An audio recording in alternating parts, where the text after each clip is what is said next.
Good afternoon. It is Tuesday, January 23rd, 2024. What do you do when you have close friends or family members acting very presumptuously? Or they just have a sense of entitlement where they assume that everything important belongs to them, or that they're the main character in every interaction, or that the world revolves around them. Those are some of the feelings that the 10 disciples thought when they heard about James and John asking to be at Jesus' right and left hands. In Mark chapter 10, verses 41 to 45, and I'm reading from the New Living Translation, second edition, we see what Jesus had to say about that.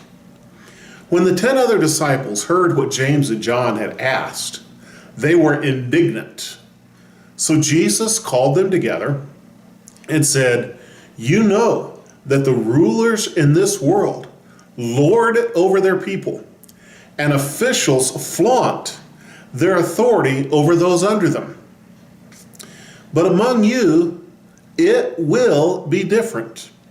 Whoever wants to be a leader among you must be your servant, and whoever wants to be first among you must be the slave of everyone else.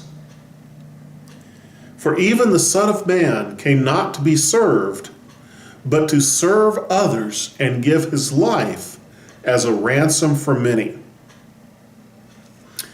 His disciples were indignant. How dare James and John presume to be the most important ones?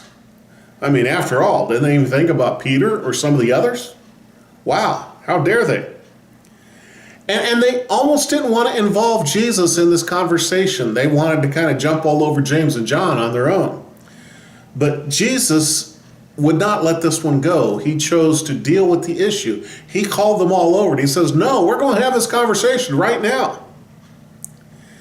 He said, "You know that the rulers of your world lord over the people they're in charge of, and your officials flaunt their authority."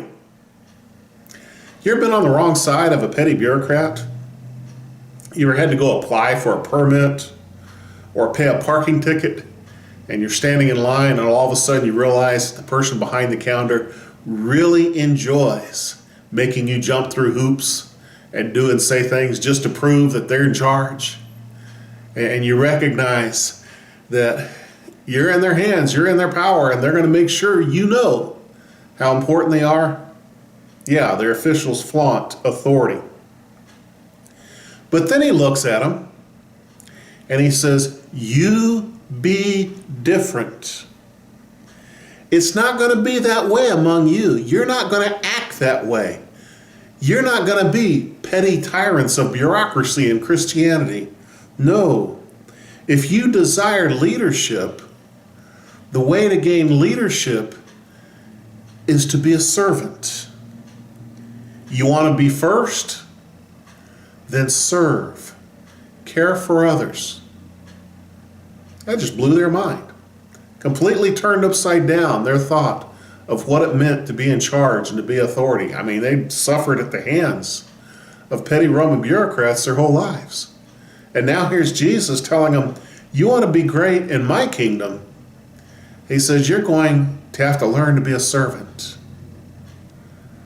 Not what they signed up for, not what they had in mind.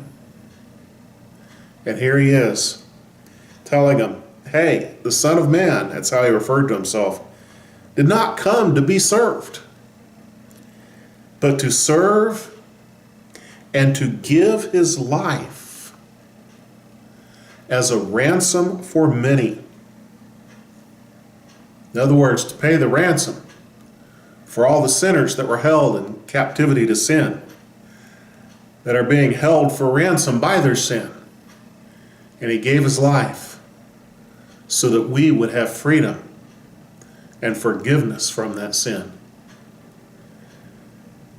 He was a servant. If we want to be like Jesus, we need to be servants too. God bless you.